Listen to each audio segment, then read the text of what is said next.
They should respect our laws. They cannot be yelling and screaming, drinking and partying, and deprive my wife of the sleep that she needed. Speaker after speaker. School zones ignored, drunk drivers going to and from the STRs. It is not a safe environment to raise children. Step to the microphone. Constantly drunk gentlemen climbing those pool structures, trying to talk to me in my garden. And urged the Board of County Commissioners to help them curb the proliferation of resort-style, short-term rentals in their communities. In unincorporated Clark County, it's illegal to rent your house, your condo, or even your bedroom for less than 31 days. Seeing none, please cast your vote.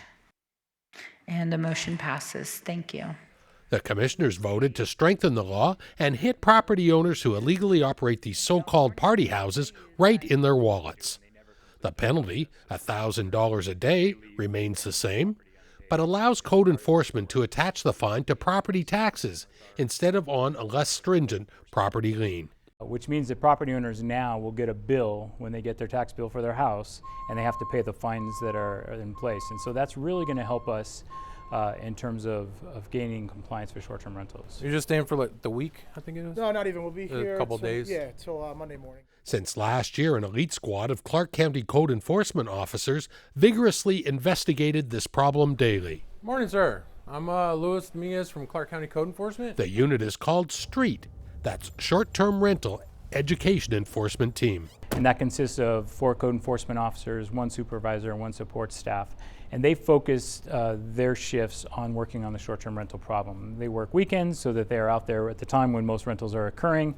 And they're able to just dedicate time to that instead of other code enforcement related issues. We've had a lot of success with that team because it's the same small group of folks who are handling it day in and day out. They become familiar with the various property owners in different parts of town. We already have contact information. We already know some of the ways that maybe they're trying to get around the system. And so we're able to kind of combat it a little quicker in those instances. One property that is believed to be operating illegal is this palatial home on West Oakey Boulevard. Photographic evidence provided by neighbors certainly supports the claim. Large groups of people, the presence of catering companies, and a constant stream of overflowing trash in the dumpster proliferates the property.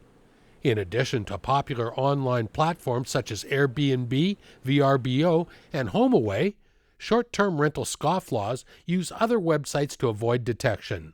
A quick click on TotalMaxHome.com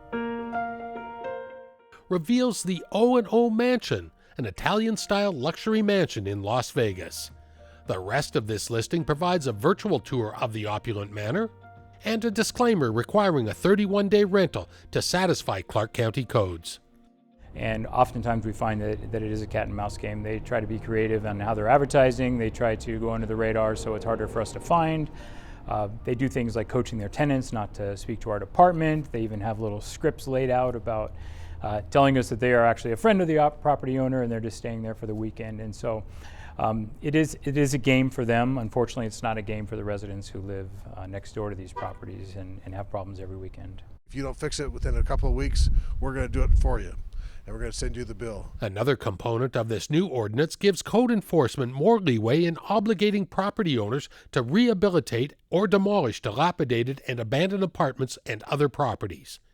If you suspect someone in your neighborhood is renting out a private residence, you can report the issue to the Clark County Public Response Office at 702-455-4191 or visit their page on the county website at clarkcountynv.gov.